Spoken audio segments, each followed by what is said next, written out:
I did a lot of training with teachers, and one of the tools that I found most valuable and that they absolutely loved was Erskine's relational needs. And talking to teachers about love, you immediately get a shocked reaction in the room when I'm saying about, loving the kids they work with. And then I say, well, what does love mean? Yeah. It's something bigger than you and your partner or you and your kids. Education is a loving process. If you're wanting people to self-actualize, if you're wanting them to develop and grow. This is Three People in Your Head, a podcast about getting the best out of yourself and others. Co-hosted by Matt Taylor and myself, John Fleming. In this special theme episode, we speak with Pete Shotton. Pete has a psychotherapy practice in the north of England and is a teaching and supervising transactional analyst, supporting trainees, practitioners, supervisors and trainers in TA Psychotherapy, education and counselling fields, as well as other counselling and psychotherapy modalities. We discuss education in general, the TA community, and explore the idea of what Pete describes as being a transactional anarchist. We hope you enjoy. Pete, welcome on the podcast. It's great to have you. Pete, let's just get kicked off by you giving us an introduction. Who you are, where you come from, what your background is. I'm Pete Shotton. I am a CTA in psychotherapy and education. I always say CTA first because that's the bit that we all try and get accredited in. That's what we start, when we start off in TA, that's what we're training towards. Yeah. I'm also a TSTA in psychotherapy and education fields, and that's because I kind of pursued an interest in being a trainer and supervisor. I trained as a teacher many years ago, and I've really enjoyed the fact that I call myself an educator now, because I realized very early on in my teaching career that school and teaching didn't always match my idea of education. And at that point, I realized that they actually hadn't all the way through school. As a child, I'd never really got on with education. It was only at that point I started asking the question, how come I went all the way through school and everything that came out of that, and here I am teaching? So I've realized that there's a bit of me that relishes a challenge and is also a bit perverse because I keep on putting myself in situations that I question. And I guess that sort of fits with me as a transactional analyst. I'm also married to a transactional analyst. My wife is a TSTA and a poet, and that's quite a cool thing, just watching her creativity. Got 3 kids. They're all adults now, but they're all doing amazing things in the world. And that's kind of really important to me. And TA has been important to us as a family. I mean, the kids don't know that explicitly, but I know how it's developed me as a dad. Yeah. So, Nice. I guess that's a ramble to start with. Great. Well, you said something really interesting there about how you keep, the words you used was you keep putting yourself in situations where you question things. I wondered if you wanted to talk a little bit more about that. Yeah. I've realized during my time in TA, studying TA and reading, and actually what that's led me to, which is to reading lots of other books on philosophy, politics, child development, different therapeutic approaches. I realize there's a part of me that's being fed, which is questioning conformity and questioning norms. And I don't know where that goes back to, but it is a real question about, does it have to be this way? The phrase that I often use with supervisees is testing the material. For any material that's kind of got any worth, you need to be able to stretch it and pull it and play with it and see where it goes. Yeah. If it tears immediately, then it's not the right material. And I think it's become a habit with me. It's a way I like to be. And I think it's where my curiosity and creativity comes out, is to automatically ask the question, why do we do it that way? So When you mention the word conformity, immediately what jumps into my head is rebel, which says something about my own process. But I was wondering what conformity stirs up for you in relation to TA. Conformity is doing something without question. It's a passive route. And there is something very seductive about passivity. I recognize my own passive aggression, but I think we are surrounded by invitations to take the easy route, the passive route. And so I guess I see conformity as a wasted opportunity, wasting a chance to engage. And that irritates me for some reason. I think it goes back to the sort of bigger questions. This is going to sound really nerdy for an educator, but when I did dreadfully at school, or I didn't do very well in terms of exams. I went to a grammar school. I passed my 11 plus. My dad died when I was 13, which clearly had a huge impact. And in those days, wasn't really something that was paid much attention to in school. So my kind of grades plummeted. And then I kind of pulled myself together when it got to GCEs, as they were in those days. But I put in one of the worst performances ever for our grammar school. I got 4 GCE passes rather than the standard 5 and above. And I actually tried to leave school at that point and go to college, and got told by the school, who supported my mum, who had been to the school, that no, you've got to stay here and you've got to put things right. You've got to get some more GCE O-levels and you'll do your A-levels here. Wow. So I chose to do A-level sociology. And one of the first things I learned about was the curve, the kind of bell curve, which was applied to exam grades each year. And so, of course, immediately I said to my teacher, so hang on. So each year we are being judged against this curve. So many of us have to pass with good passes. So many have to be in the middle and so many have to fail. Yeah. And I said, so actually it's an accident of birth, how well you do in your exams.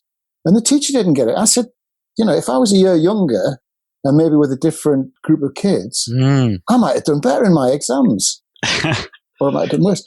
And it stuck with me that something didn't make sense. And I think at that point, I kind of realized these were important questions. I mean, the other side of conforming is that I don't mind conforming if I've asked the question and I've got a good answer. I will not tear stuff down just for the sake of it. Yes. Anybody who's supervised by me towards their CTA will tell you that all the boxes are ticked, that everything's done, that they are prepared. This isn't an advert. I've got enough supervisors. Terms and conditions apply. They're prepared when they go for exam, because in that sense, if that's what we have to do, that's what we have to do, and we will conform. I might be asking questions of my fellow examiners and of other trainers about why do we do things this way, but as long as we're doing them, I will support somebody going through the system. So there's a bit of a paradox there, and I think that kind of ties in with the idea of rebellion. Because what I'm thinking when you're saying that is that non-conformity doesn't equal rebellion. No. But sometimes it's construed that way. It's like if you're not willing to conform, it means that you're automatically rebelling, and that's not necessarily true. And I see rebellion the same as conformity. I will rebel if I can see a good reason for it, and if I'm doing it in order to address an unjust conformity. Keith Tudor's he talked about adult ego state as an integrating model. What he said was, we can rebel from an in-the-moment place, which is based on being in the moment and using reason in that moment. Not because we're accessing some kind of childish urge to say no, but because we can see that there is an injustice that needs to be addressed. Yeah. So rebellion can be a really appropriate function, but not just for its own sake. Just to put it in more context for people, I suppose you could say that even asserting a boundary might be an act of rebelling, but an appropriate one if that boundary is really important to be upheld by you as an individual. Absolutely. As long as we're having the conversation about it. Yeah. The problem I have often with the sort of conformity agenda is that it shuts down the conversation. And to me, the conversation is, we're transactional anarchists. There's a slip. Transactional Analysts. We were having a conversation before we started recording. That's why I slipped out. Well, it's out of the bag now, Pete. Yeah. So why don't you tell us all about transactional anarchism? Well, I'm an inveterate punster. I love playing with words. And a few years ago, I was reading the definition of anarchy on the back of Chomsky's book on anarchy. And I really liked the definition because it was about questioning authority in systems. It wasn't about destroying authority in systems. It was about questioning. Yeah. And it seemed to me kind of quite a constructive approach to what we call anarchy.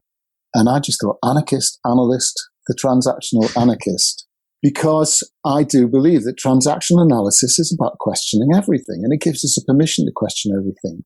Yeah. It's there in the name. Transactions are communication. analysis. What's going on in our communication? And I love the way we then can delve into the meaning of every word, every phrase that we use. It can be frustrating at times because it confronts our passivity. But at other times, it kind of throws up such insights and meaning. So to look at the word anarchy and see how that gets used and how we kind of build a picture around what an anarchist is. Whereas to me, when you actually break that down, you think, well, actually, this is just somebody who's asking questions, and they're perfectly legitimate questions. And they might be awkward questions. Yeah. But if you've got sound material, you're up for being asked awkward questions. And actually, if you're being asked awkward questions, you're part of an education process, because those awkward questions might lead to enlightening answers and to doing things differently. And that, for me, is the essence of transactional analysis. That's where I really felt like I found something when I came into transactional analysis, when I discovered it. It wasn't like I was necessarily learning something new. It was like I was finding a body of theory that made sense to the 16-year-old who said, hang on, this curve.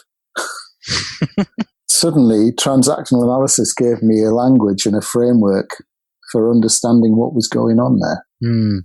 There's something as well that comes up for me around justice when you talk about the curves. I'm wondering how you correlate that into it, or if it comes into it for you, maybe around social issues or political issues. Yeah, I think I hate unfairness.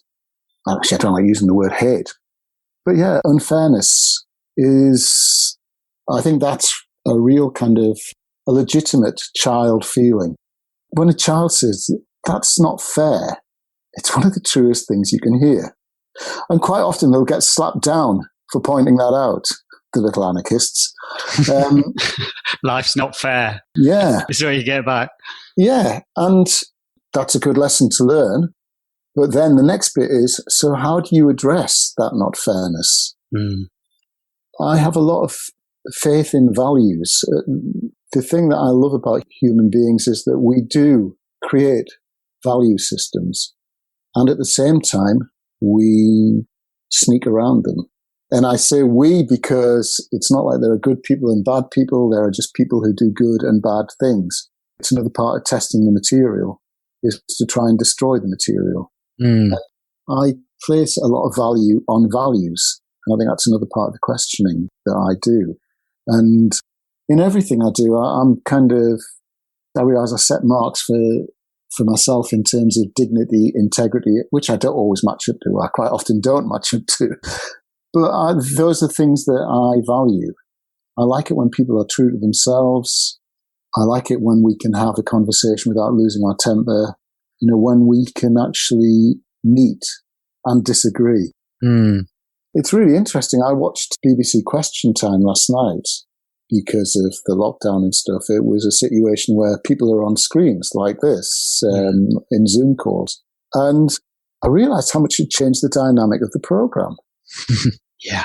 And the answers were considered, that speakers rarely spoke across each other. The necessary gaps that were created in this form of communication took a lot of it's a kind of a mob mentality, it took a lot of the heat out of it. But it didn't take out any of the integrity of the arguments away. Different opinions were expressed, and there was a sense that there were differences there, but you could hear what was being said, and you could actually hear the intention behind what was being said. So there were people I disagreed with, but I could hear their thinking being expressed. It wasn't as if I was being bombarded by sound bites and catcalls. And I can cope with that kind of discourse. So do you think there was something going on with an awareness that their adult ego states were more engaged in that online situation rather than being face-to-face and being triggered? Yeah, I do. I think we are going to spend a lot of time learning going forward about the value of online communication. Yeah. And it's something that I am definitely up for exploring.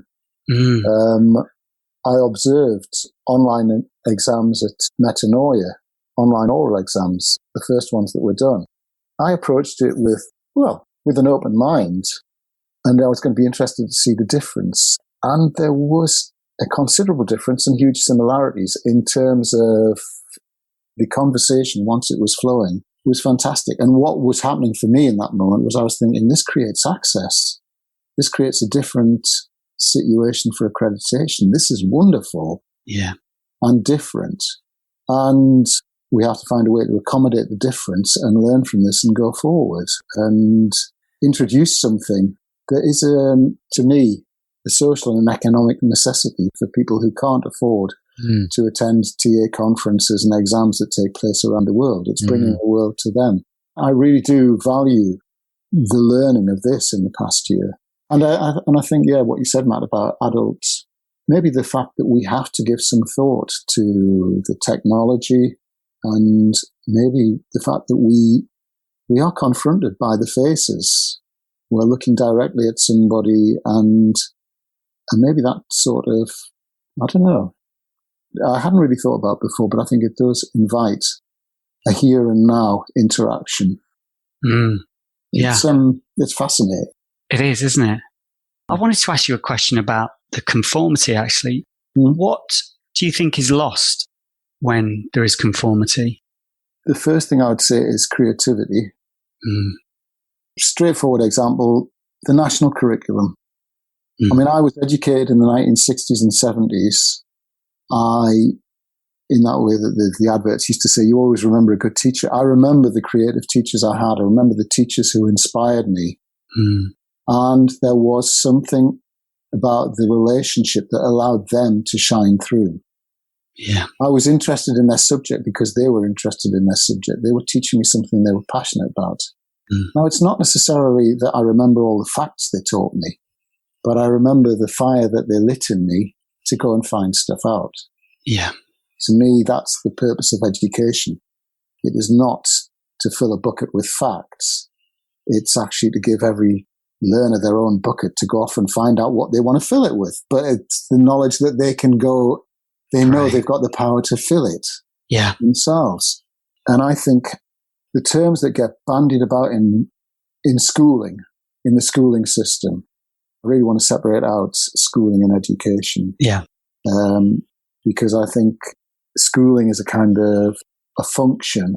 And I think, education is a philosophy, a passion, a way of living. So, I think conformity, the moment we try to harness something, we're going to lose something. So I don't mind creating standards, but I don't like standardization. And I think you can have standards without standardization. The national curriculum introduced a standardized curriculum. And I mean, I can remember when we were first looking at the documents, I can remember seeing fellow teachers switch off as they were reading what they had to teach and the way they had to teach it. Yeah. Because at that point, they were losing so much of themselves. They were becoming transmitters of a message. And I think this happens all the time in education. And I have a particular, take on this in the TA world. I don't like that we call our accreditation process an exam process. Really? And I don't like that it becomes a gateway that you have to pass through. For me, as a therapist and as an educator, I'm on a lifelong learning process. When I passed my CTA, when I passed both my CTAs, I did more supervision and had more supervisors and did more courses in the year after I'd got through that gateway than I did before. Really? Because before I was learning to a particular target. Yeah. After, I was free to then really do the learning. And I've said this a lot to supervisees. It's almost like you have to pass through this turnstile and then you can really start developing and learning your craft. You said something earlier, Pete, that keeps coming back into my mind. You said that conformity, the end result can be that it shuts down conversation. Yeah. I'm just thinking now, based on what you just said, conversation might not be the only thing that it's shutting down. You also said creativity. Yeah. Opportunities for other learning that's outside the structured or standardized curriculum. And that's really left a a feeling of injustice for me anyway, coming back to that justice thing, is that when everything's been controlled so much, nothing spontaneous can happen. No. Actually, when I was answering my own question, what's lost with conformity, what came to mind was freedom. And then you said as soon as you'd passed your CTA, you were free and you explored and had all the supervision you wanted. Yeah, and in that, I think part of this is, because I was thinking freedom can sound alarming when you're saying people are free to become psychotherapists, free to become educators, because it's that bit about freedom and responsibility. But I think we lose sight of the human being's capability to be responsible and desire to be responsible. And I think we need to trust people to be free and responsible. The problem with the freedom of speech argument is it's often spouted irresponsibly.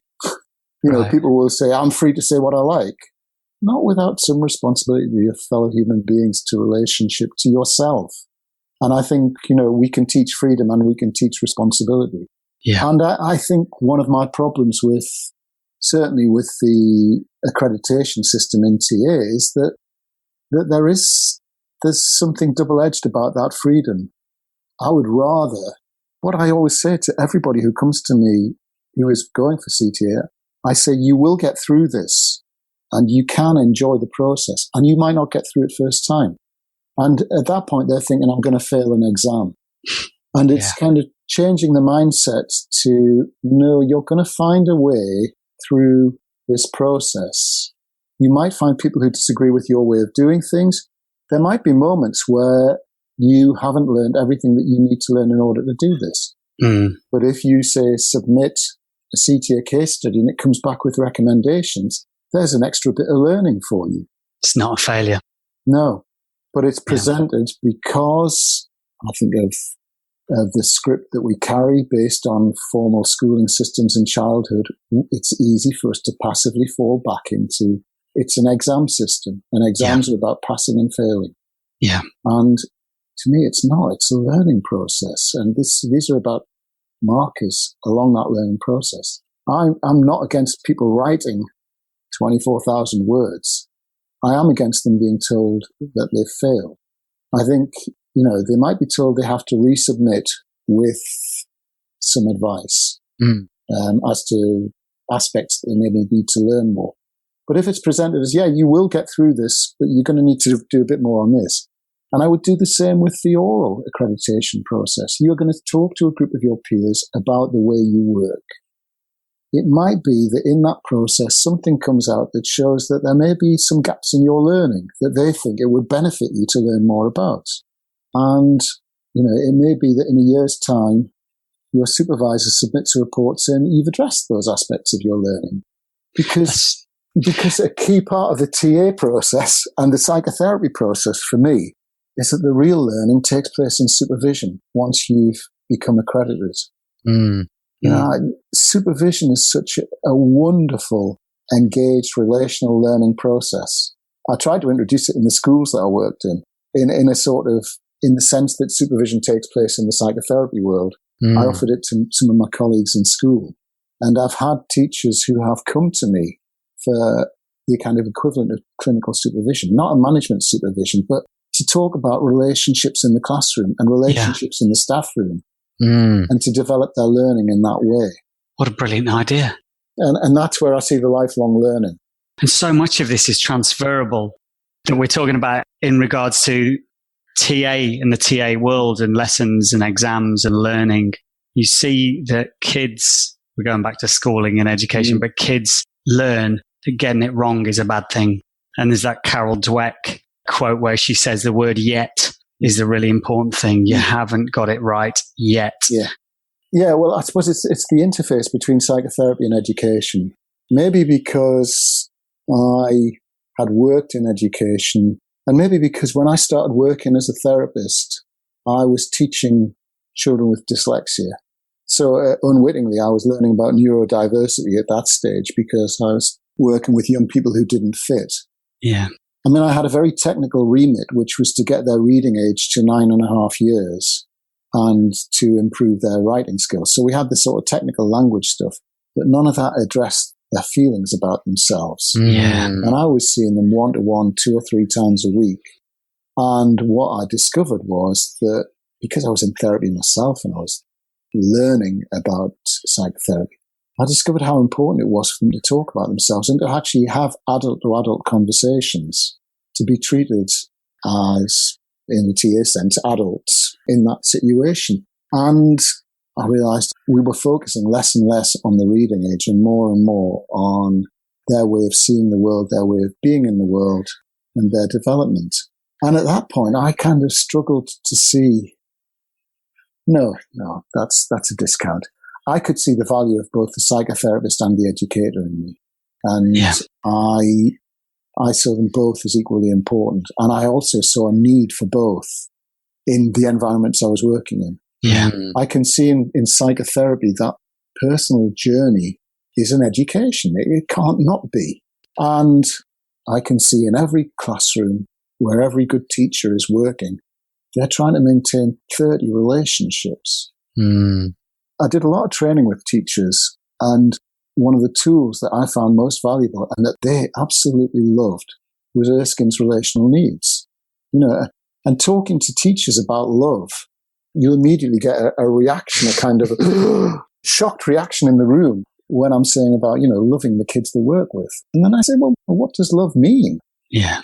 It's something bigger than you and your partner or you and your kids. Education is a loving process. If you're wanting people to self-actualize, if you're wanting them to develop and grow, that's a very loving thing to do. Yeah. And the classroom, the best classrooms are a place where love is very present. And I found the relational needs a great way of being able to contextualize that message for teachers. It was a wonderful tool to use. I don't do that work anymore, but I absolutely loved it. And it was always effective when I used that. So you're not in the schooling system anymore? No. When I got to 60, and there was something symbolic about having trained as a teacher for all those years and worked in schools and getting to the position where I had quite a good psychotherapy practice and a supervision practice growing. And also, I don't like the term retirement, but I knew I could take my teacher's pension and actually start expanding my world. And so it was quite nice to leave the sort of salaried world. I mean, I'd always found it a compromise working for people.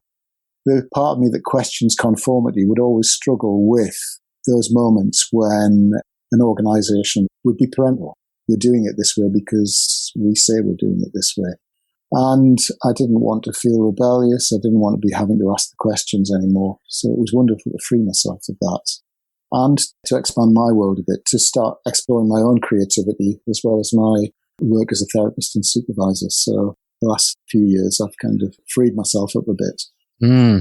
With you focusing so much as an educator in the TA community then, Matt and I have been asking a lot of the guests up to this point, why do they think that TA is not so well known? Some people will contest that statement, but for the most part, our view anyway is that it isn't that well known. Particularly, like if I take Ireland as an example, very few people know what transactional analysis is, and there's a handful of people using TA therapeutically. But we're kind of moving that question on now because there seems to be kind of a general consensus about why, about maybe there's some of Byrne's script left over, maybe we have a script in the TA community about not being successful or whatever.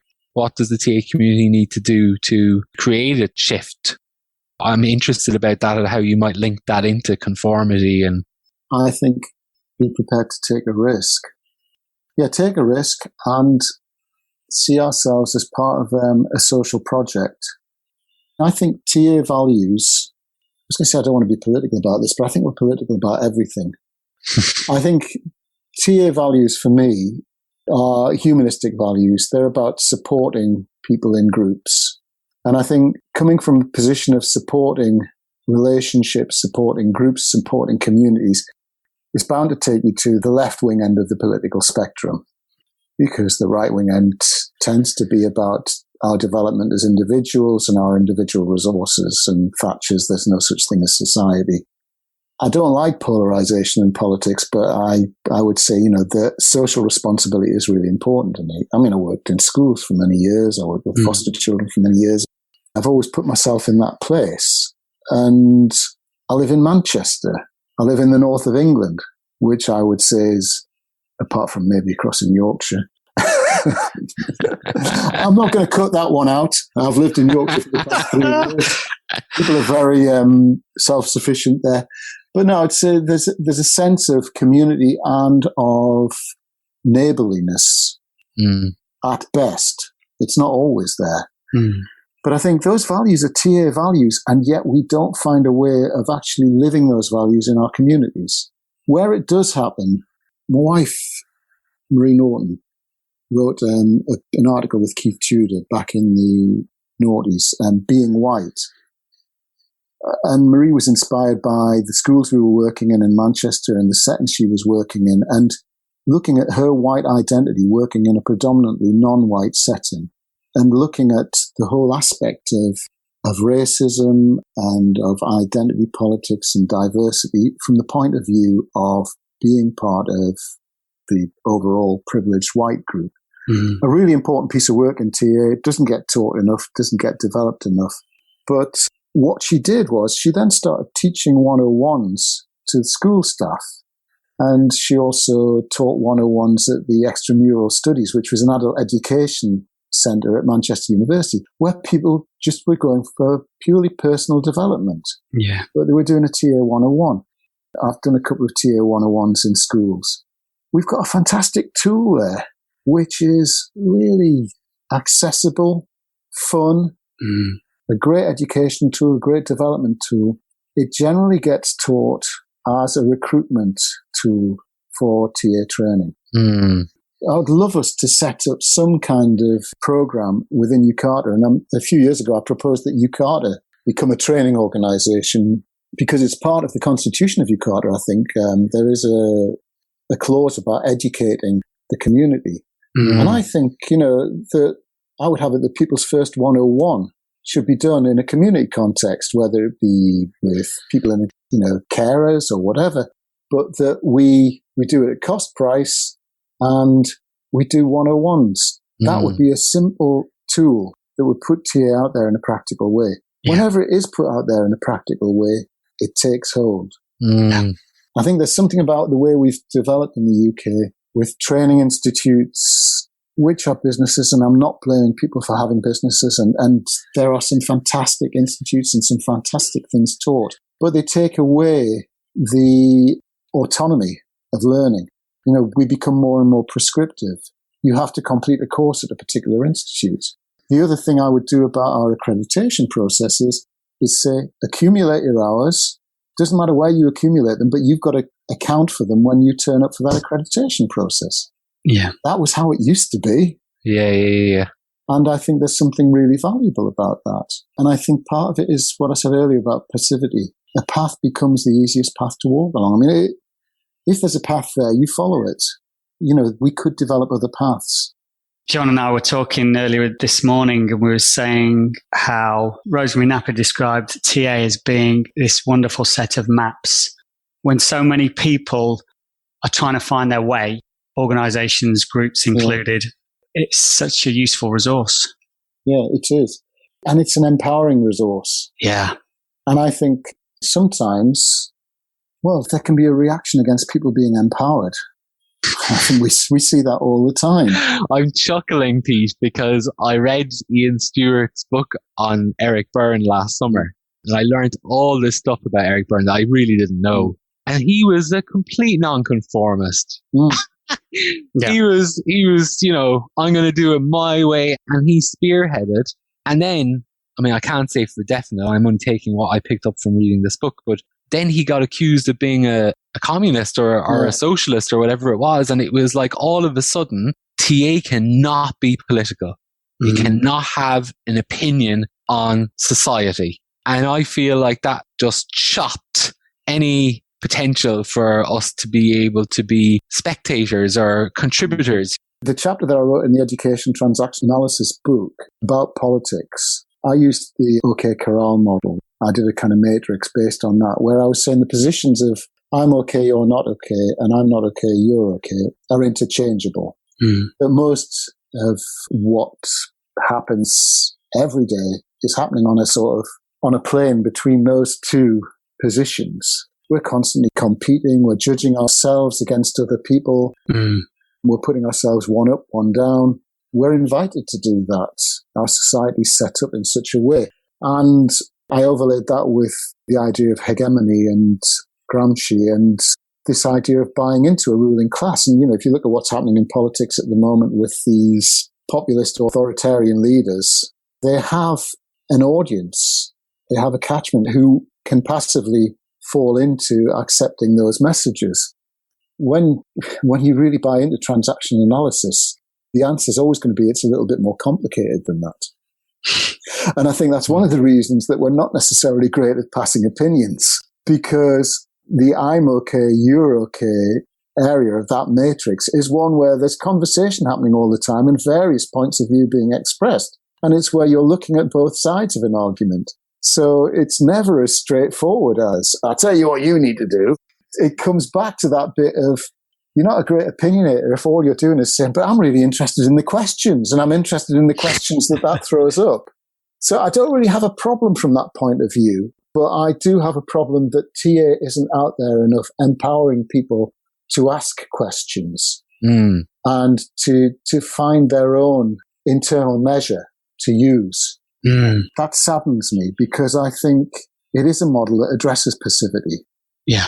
I would use 101s as a starting point.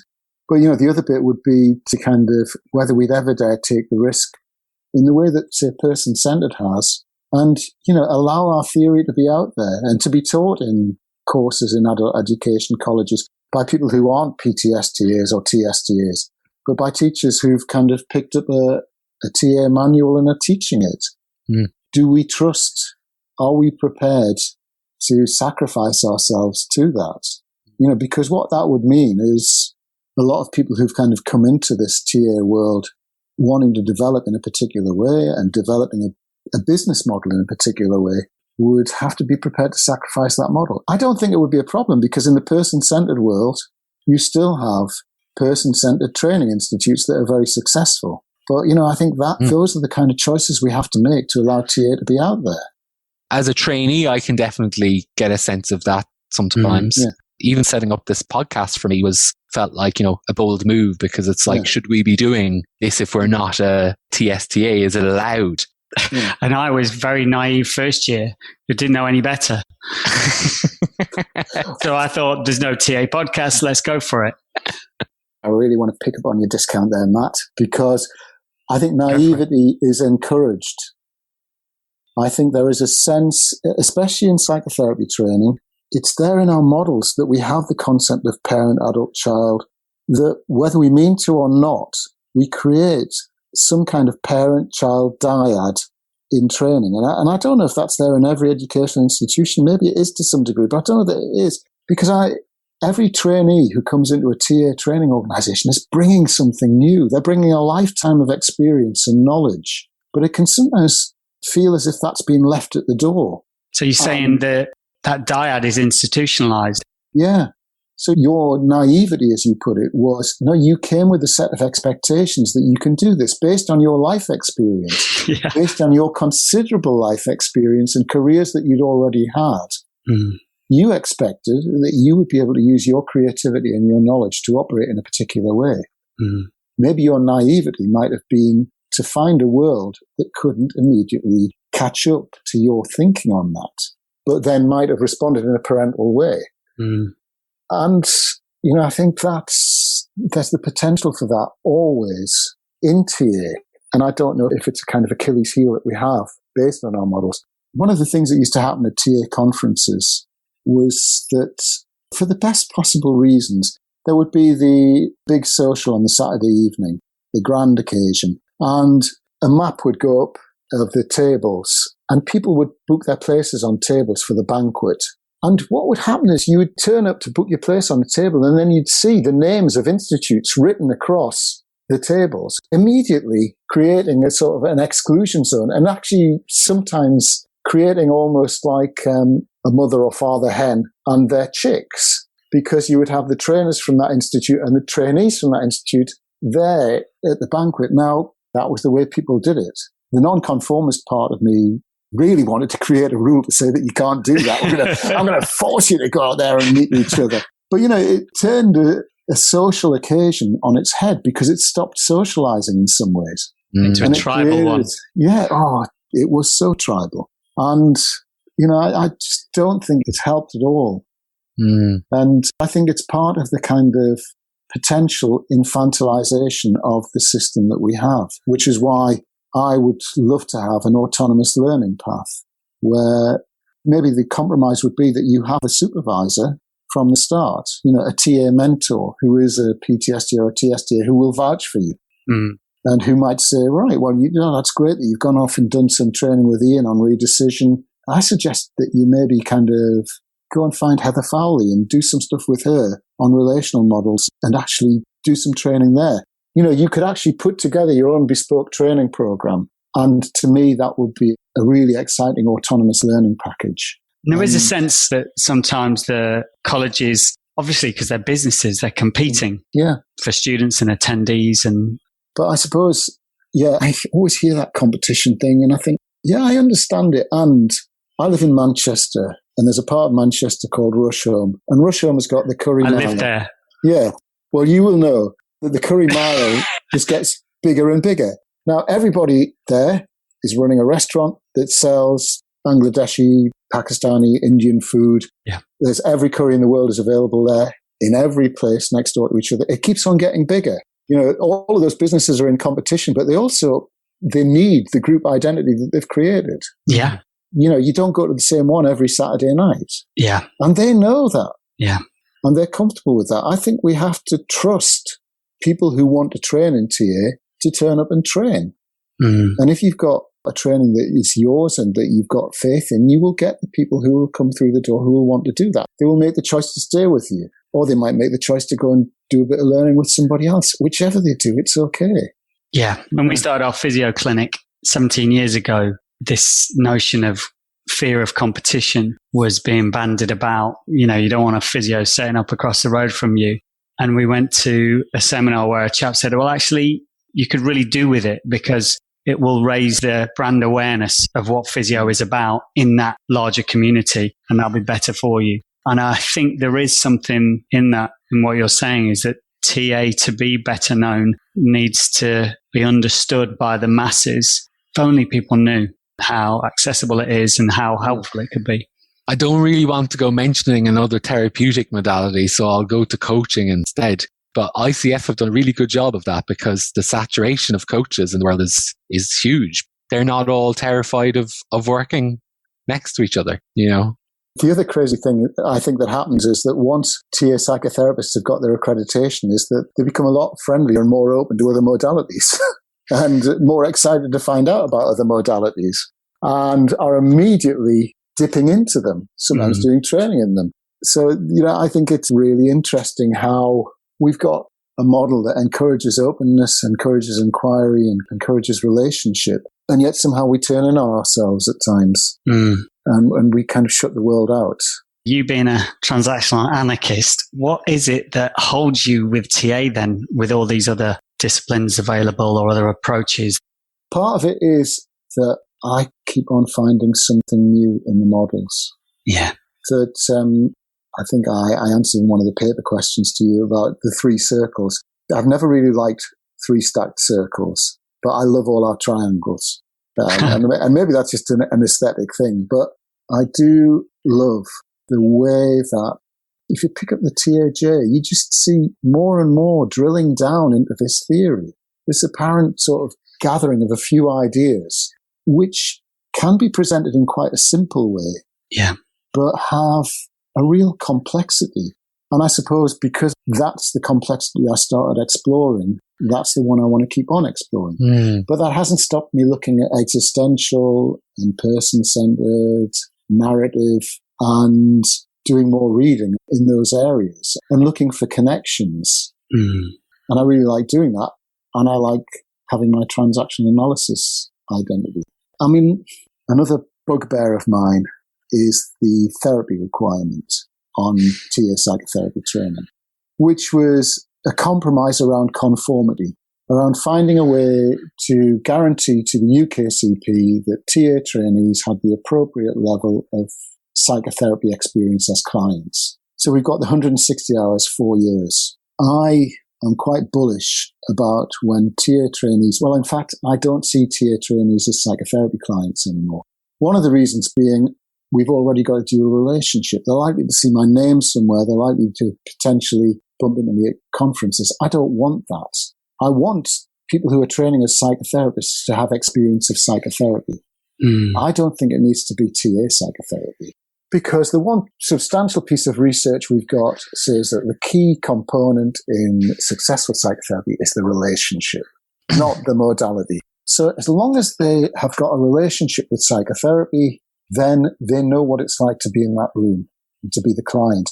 And if they're doing it for the reason that they've got something to work on and not for the reason that they've been told they have to turn up, then they're really going to experience psychotherapy.